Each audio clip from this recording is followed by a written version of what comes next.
When you take a close look at the bullet holes in CS2, you notice they are made out of these tiny layers. Now this is something called parallax mapping. It's a very powerful shader when used right, so why doesn't CS2 use it more? Well, the obvious reason is performance. As it can be pretty heavy on the FPS, and the newer maps certainly don't need even more stuff that will make them harder to run.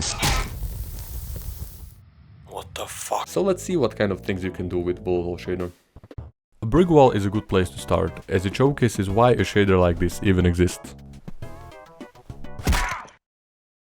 So instead of having to model each brick individually so it sticks out, the bullet hole shader pretty much does it all for you. It works by stacking dozens of these previously mentioned layers on top of each other. Then you have this floor grade, which really shows just how much detail it can add to maps. Now, it really surprised me how easy these were to make. I'm serious, all you need is a proper height map and that's pretty much it. So instead of spending like 3 hours to make a model like this, with this shader it took me like 20 minutes to create. Or this ceiling decoration, just imagine having to model all of this by hand.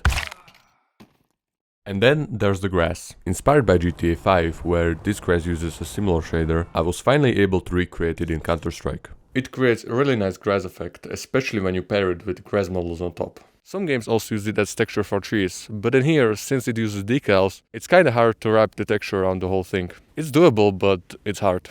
And thanks to the shader supporting PBR as well, you can use it to create all kinds of materials. This is a huge step up from the 3-layer parallax shader, because there, every PBR feature is stuck to the first layer, which is good for stuff like windows, but not for making actual materials. Now, there's a really clever way how the shader is optimized. You can see this in the base game too. Whenever you look at the bullet hole and slowly back away, it turns into a 2D image very smoothly. But the problem comes with bigger textures. Thankfully, you can set how far the shader has to be in order for it to happen. This is exactly how most other games do it as well, although some do a better job of hiding it than others. And since using it for anything other than bullet holes wasn't the shader's intended purpose, it comes with some flaws. The first and most annoying is the way you place it into a map. Since bullet holes are decals, you cannot use them as a regular texture. You have to use a specific tool to create decals. Now don't ask me why, but that's just the way Source 2 works for some reason. And there are two kinds of decals in CS2. First you have something called a static overlay. A beautiful, easy to use, customizable tool for decals.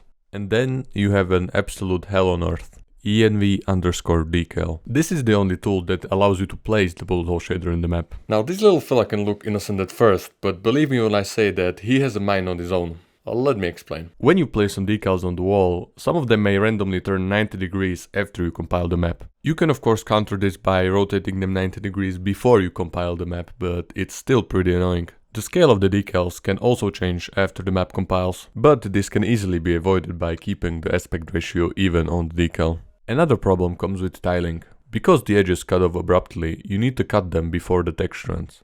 It gets a lot easier when it comes to foliage, because there you can get away with a lot more chaos. And for that, I've created this custom mask that hides the transition perfectly. And then there's the problem with the shader disappearing when you stand directly in front of it. You can also see this when you get close enough to the bullet holes in game. Thankfully, this is easily solved by putting the decal deep behind the surface you're placing it on. And this is where another problem comes in, because this shader doesn't like uneven ground too much. This is the case with all shaders that use parallax mapping, but unless you use extremely sharp polygons, it's not that bad, but like I said previously, the shader is not supposed to be used this way, so don't be surprised if anything breaks. In the game files, you can find it under the name CSGO Projected Decals. It only needs a proper height map to work, which is a texture that tells the shader which parts to lower and by how much. Now the biggest issue for me is that this shader doesn't render in the Source 2 filmmaker at all.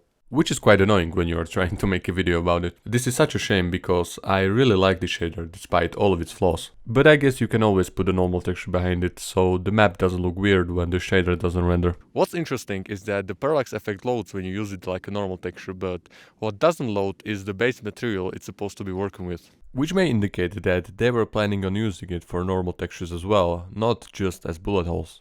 But as I've said previously, it's not a very FPS friendly shader. If people overused it on community maps, they could be much harder to run. Plus, ironically, the bullet hole shader doesn't look quite right on the bullet hole shader. This means that when you shoot it, the bullet holes that show up kind of float in front of it a bit. Which of course makes sense because the depth that the shader creates is fake. So what many people, including Valve itself, do instead of using the shader is they model these surfaces by hand, which takes a lot more time and can make the clipping of the map a lot more inconsistent. A good example is the B side on Ancient. I cannot tell you how many times I've had a smoke grenade bounce off of this concrete thing on the ground. Of course, this is one of just a few cases, because whenever they put a detail like this into the map, they usually fix the clipping as well, although they do not bother fixing it everywhere. The fact that I do not have to use the bullet hole shader to make the game look this good is a flex in and of itself. The source to lighting system makes the job so much easier for them, and it plays a big part in why I love CS2 mapping so much.